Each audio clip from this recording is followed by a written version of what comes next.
Shark. ये नाम सुनते ही दिमाग में क्या आता है? शायद एक खूंखार शिकारी की तस्वीर, है ना? लेकिन ये कहानी सिर्फ एक शिकारी की नहीं है।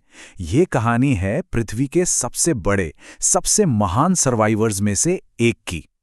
चलिए 45 करोड़ साल के एक अविश्वसनीय सफर पर चलते हैं, ये समझने के लिए कि शार्क असल में हैं क्या। जरा इस बात पर गौर कीजिए, ये सच में चौंकाने वाला है। शार्क डायनासोर से भी पुरानी है। मतलब जब धरती पर पहले डायनासोर ने अपना पहला कदम रखा होगा ना, तब तक शार्क को महासागरों पर राज करते हुए 20 करोड़ साल, जी हां, 20 करोड़ साल हो चुके थे। इस समय का एक विशाल, बहुत विशाल पैमाना है। और ये टाइमलाइन, ये तो दिमाग घुमा देती है। सोचिए, डायनासोर का पूरा युग, उनका आना, उनका राज करना और फिर उनका खत्म हो जाना, ये शार्क के लंबे इतिहास में बस एक छोटा सा चैप्टर जैसा है। शार्क ने सिर्फ डायनासोर को आते जाते नहीं देखा, बल्कि उन्होंने पृथ्वी के सबसे बड़े महाविनाशों को भी झेला है और बच निकली। तो ये महागाथा शुरू कहाँ से होती है? चलिए समय में पीछे चलते हैं, बहुत पीछे, आज से 45 करोड़ साल पहले, सिल्यूरियन पीरियड में। कल्पना कीजिए एक ऐसी दुनिया की जो आज से बिल्कुल अलग थी। एक ऐसा समय जब जमीन तो बंजर थी और सारी की सारी जिंदगी सिर्फ महासागरों में पनप रही थी। और उस प्राचीन दुनिया के महासागरों पर किसका राज था? विशालकाय समुद्री बिच्छुओं का और कवच वाले स्क्विड जैसे अजीबोगरीब जीवों का। ये थे असली मॉन्स्टर्स, बिना रीढ़ की हड्डी वाले जीव। तो जो पहली शार्क थी, वो उस दुनिया में टॉप पर नहीं थी। नहीं, वो तो इन राक्षसों की परछाई में जी रही थीं। तो मिलिए शुरुआती शार्क के पूर्वजों से, जैसे ये क्लाइमेटियस। अब ये किसी आज की शार्क जैसा तो बिल्कुल नहीं दिखता, बल्कि एक सार्डिन मछली जैसा ज्यादा लगता है। साइज में बस इंसान की उंगली जितना। लेकिन इसके पंखों पर जो 15 नुकीले कांटे थे ना, वो इस बात का सबूत थे कि इस खानदान में जिंदा रहने की एक जबरदस्त काबिलियत पैदा हो रही थी। ये छोटे जीव शिकारी नहीं, बल्कि शिकार थे, जो अपनी हिफाजत करना सीख रहे थे। और फिर धीरे धीरे समय के साथ शार्क ने अपनी जगह बनानी शुरू कर दी। पैलियोजोइक युग को तो शार्क का पहला गोल्डन एज कह सकते हैं। ये एक तरह से इवोल्यूशन का एक्सपेरिमेंटल दौर था, जब महासागरों में एक से बढ़कर एक अजीब और अविश्वसनीय जीव तैरते थे। और क्या कमाल के एक्सपेरिमेंट थे ये। जरा स्टेथेकैंथस को ही देखिए। इसके सिर पर एक इस्त्री करने वाले बोर्ड जैसा अजीबोगरीब पंख था। या फिर अडेस्टस के बारे में सोचिए, जिसके जबड़े किसी कैंची की तरह काम करते थे। और फिर था हेलिकोप्रियन, जिसकी पहचान थी उसके आरी जैसे जबड़े। ये सच में प्रकृति का एक अद्भुत और कह सकते हैं एक विचित्र दौर था। हेलिकोप्रियन पर थोड़ा और गौर करते हैं।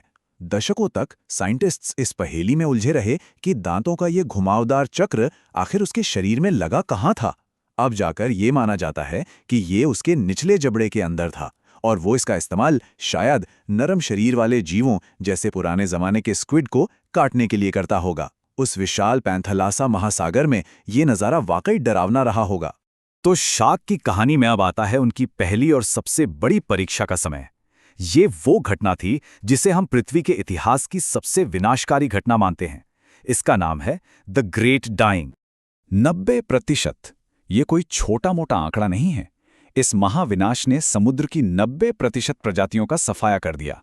सोचिए, समुद्र लगभग खाली हो गए थे, लेकिन शार्क बच गईं।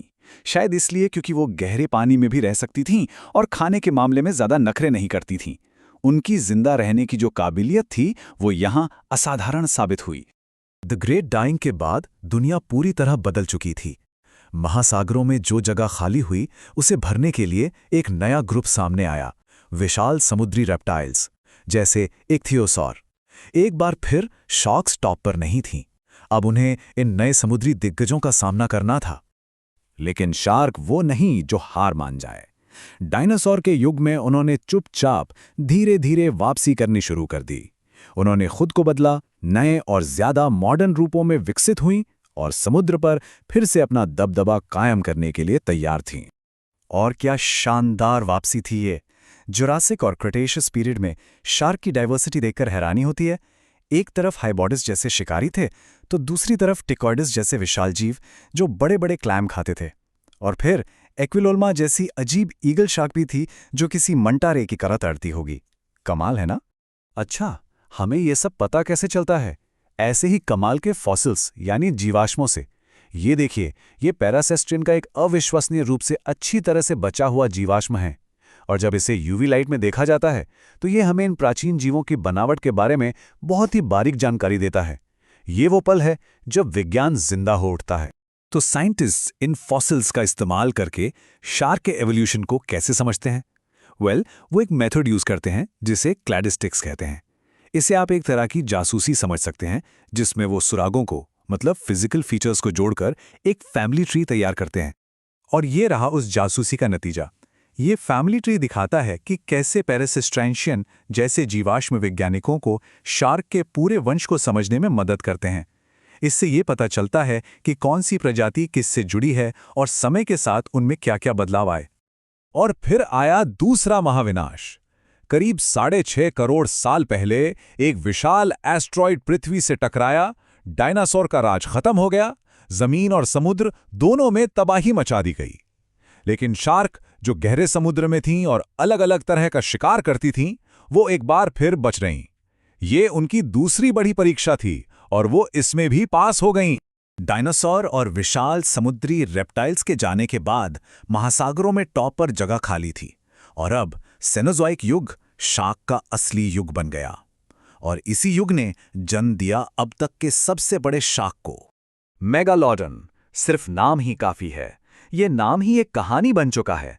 लेकिन ये सिर्फ कहानी नहीं है, ये एक असली शिकारी था जो हमारे ही महासागरों में तैरता था। तो सवाल यह है कि ये सच में कितना बड़ा था? बस इसकी विशालता की कल्पना कीजिए। एक मेगालोडॉन 20 मीटर तक लंबा हो सकता था।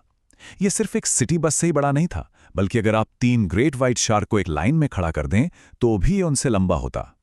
यह सचमुच महासागरों का बेताज बादशाह था, इसमें कोई शक नहीं। और इसका शिकार करने का तरीका वो भी उतना ही खतरनाक और असरदार था। ये नीचे से घात लगाकर हमला करता था, अपनी जबरदस्त स्पीड का इस्तेमाल करके व्हेल जैसे बड़े शिकार से सीधे जाकर टकराता था। इस टक्कर से ही शिकार का काम लगभग तमाम हो जाता था और फिर मेगालोडन अपना काम पूरा करता था। ये एक ताकतवर और बहुत ही कुशल शिकारी था। तो ये कहानी हमें आज तक ले आती है। आज की जो शार्क्स हैं वो इसी शानदार विरासत की वारिस हैं। उन्होंने समय की हर कसौटी पर खुद को साबित किया है। लेकिन 45 करोड़ साल की इस अद्भुत कहानी में अब एक नया चैप्टर और एक नया खतरा सामने आ खड़ा हुआ है। हम अक्सर शार्क को सबसे बड़ा शिकारी मानते हैं, लेकिन जरा इन आंकड़ों को देखिए। असली शिकारी कौन है? ये आंकड़े एक बिल्कुल अलग और सच कहूं तो एक चौंकाने वाली कहानी बताते हैं। शार्क हर साल औसतन 9 इंसानों की जान लेती हैं। दूसरी तरफ इंसान हर साल 10 करोड़, जी हां 10 करोड़ शार्क को मार देते हैं, ज्यादातर ओवरफिशिंग, फिनिंग और उनके घरों को तबाह करके। ये आंकड़े बताते हैं कि असली खतरा कौन है। तो आखिर में ये सवाल बचता है, एक ऐसी प्रजाति जो 45 करोड़ सालों से जिंदा है, जिसने एस्ट्रॉयड के टकराव और दुनिया को बदलने वाले महाविनाशों का सामना किया है, क्या वो हमारे इस युग में हमसे बच पाएगी? ये एक ऐसा सवाल है जिसका जवाब शायद भविष्य के पास है और काफी हद तक हम सब पर निर्भर करता है।